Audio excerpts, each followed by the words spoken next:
Chengdu F7 সিরিজের প্রযুক্তিগতভাবে সবচেয়ে উন্নত মডেলের যুদ্ধবিমান F7 BGI, যা চীনের চেংদু এয়ারক্রাফট কর্পোরেশনের তৈরি।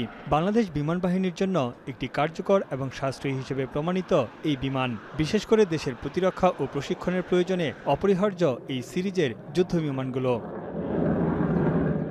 উন্নত প্রযুক্তিতে আপগ্রেড হলেও প্রাথমিকভাবে স্বল্প পাল্লার আকাশযুদ্ধ ও প্রশিক্ষণের জন্য উপযুক্ত এই F7 BGI 2010-11 অর্থবছরে সবশেষ চীনের সঙ্গে 16টি F7 BGI যুদ্ধবিমান কেনার চুক্তি করে বাংলাদেশ, যার সরবরাহ প্রক্রিয়া শেষ হয় 2013 সালে।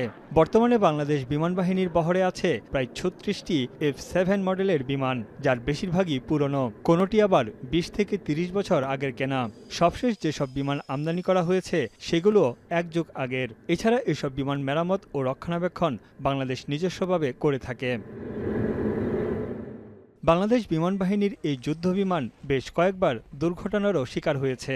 2008 সালের 8 এপ্রিল টাঙ্গাইলের ঘাটাইলে একটি F7 বিমান বিধ্বস্ত হয়ে প্রাণ হারান একজন।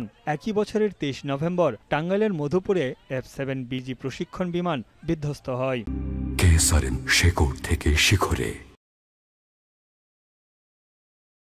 বাংলাদেশ ছাড়াও চীন, পাকিস্তান, ইরান, জিম্বাবুয়ে, নামিবিয়াতে এই যুদ্ধবিমান বিধ্বস্তের নজির রয়েছে। এই বিমানের সর্বোচ্চ গতি ঘন্টায় প্রায় 2470 কিলোমিটার।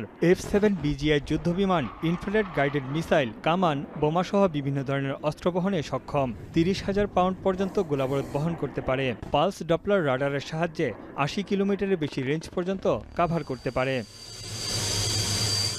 আধুনিক গ্লাস ককপিট সংযুক্ত থাকায় মাল্টিফাংশন ডিসপ্লে রয়েছে।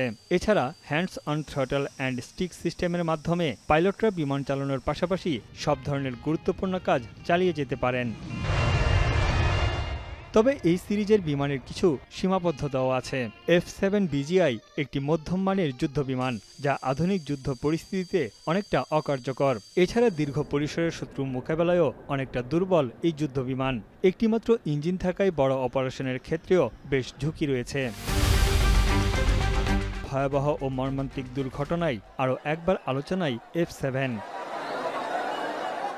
তানভীর জানি, এখন বিশ্ব।